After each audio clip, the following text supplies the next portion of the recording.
What's up, guys? Mike B.A.K. Phony with the BFF report, and today we're going to be taking a look at Turtle Beach headsets. I guess the guys at Turtle Beach saw the Z6A review that I did, and some part of that they liked enough for me to go back and do a feature taking a look at their entire lineup. Not the entire thing, but we're going to take a look at least one in particular, which is going to be the DX12, as well as several others that they have on their website. So, as you guys can see, we're going to be using the X12 headset, which comes bundled with the DX12 system, which we'll explain in just a minute, to do the entire review. So everything you're hearing is going to be coming from this microphone. All right, let's get started. Turtle Beach has about 31 different stereo headphones, headsets, and earbuds available that range from $29.95 to $299.95, which is for the Blops 2 Earforce Tango Programmable Wireless Surround Quadruple A Convertible Luxury Edition Gaming Headset. I mean, the thing even comes with what looks like a freaking wireless router. And I'm sure this is great for all the mega ballers out there, but I'm definitely not one of them. But remember, they have 30 headsets sitting in that range. There's practically something for every budget, and while I'm not going to cover all of them today, I will point out that as you move through the pricing brackets, there's a little give and take, obviously, right? But for example, at $149, we have two headsets. One is the wireless with 50mm speakers. The other is wired with 40mm speakers, but also includes Dolby 7.1 surround. There are other differences as well, but just remember that when you go through their catalog, be sure to use the compare feature. It will likely answer a lot of upfront questions that you may have regarding the differences between the models.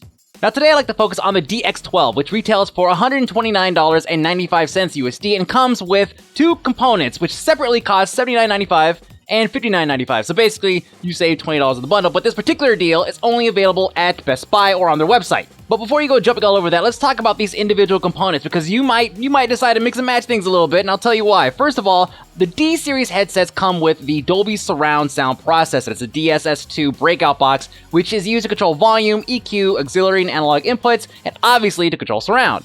Now, you probably noticed on the back of this thing, there's a USB Mini-B, and on the front, there's a USB-A, which seems kind of weird, right? Well, all this is for power. It'll take power, and then it'll pass it through so you can plug in a powered headset, which is what the X12s are. But since it's only using USB for power, you can plug it into pretty much anything, including the way I kind of subtly demonstrated this on the Z6As, which I covered in episode 98 of the BFF report, a standard USB charger. But do that at your own risk. I can't be held responsible for you guys digging up garbage first-generation iPod chargers and plugging these things into them. Now, the primary way it delivers sound from your computer and Xbox is via the provided optical cable, and since most, if not all, modern motherboards have an optical out, it's probably the best way to get a disgustingly clean multi-channel feed from your computer. For the Xbox, you have a couple ways of getting audio. One way, which is the textbook approach, is to plug it into the back of the console itself, but if you want, you can also use the optical out that's typically on the back of your TV. Now, I want you guys to know, I cleaned the back of this TV just for this, and I will never, ever, ever show the back of this thing again. Now, obviously, we can't forget about power, but you guys can see that I have a USB/service port, which, again, this is something that's very common on the back of TVs today, so feel free to plug this thing right into that,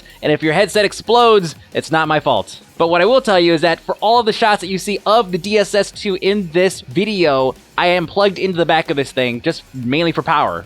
Now, speaking of, once this thing kicks on, it starts throwing lights all over the place, and mainly, it's there to show you that the unit is powered on or that surround mode is enabled. But the secondary function is to tell you which preset you are currently using by blinking in sequence. And I'll be honest, on paper I thought this would be an annoyance, but the changes are so obvious that I don't even need to look at the unit to figure out what setting it's on. I mean, if you hit the EQ button and suddenly every NPC in the game you're playing is Darnell, then you know you're probably in a bass boost mode. Now, in total, you have 9 settings covering practically every standard combination of boost, plus an aggressive mode for each. For example, I hit this, it blinks a handful of times, and now I'm in, say, treble boost mode. Hit it again, now I'm in aggressive treble boost mode. That's not the only button that triggers the light show, though. The unit actually has varying degrees of virtual speaker positioning, which means after playing Halo 4 multiplayer all morning, I could definitely account for the noticeable differences between each setting, by the way.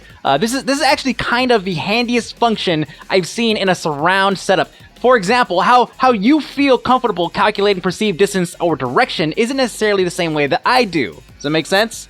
And just like EQ, you can scroll through this thing until you find something that sounds just right. Just get into a game, go stand somewhere where there's a lot of action going on, directional action, and then just start clicking through these things until you find something that sounds good. One of the biggest features of this little box is the ability for it to provide surround processing for virtually any pair of headphones or earbuds. Remember, since this is virtual surround, this is theoretically possible. And I wanted to see for myself, so I tried the Z6As, the ones I reviewed before, a set of Apple earbuds, a pair of Astro A40s, and my Audio-Technica ATH M50s. And with the exception of the Apple earbuds, which only sound good when not plugged in and not being worn, this thing not only did exactly what it said it would, it actually did it well. And again, while this isn't a review, I still want to state that this thing made my M50s rumble without distorting any of the mid or upper range, which is something I find not typical with other gaming amps I've used.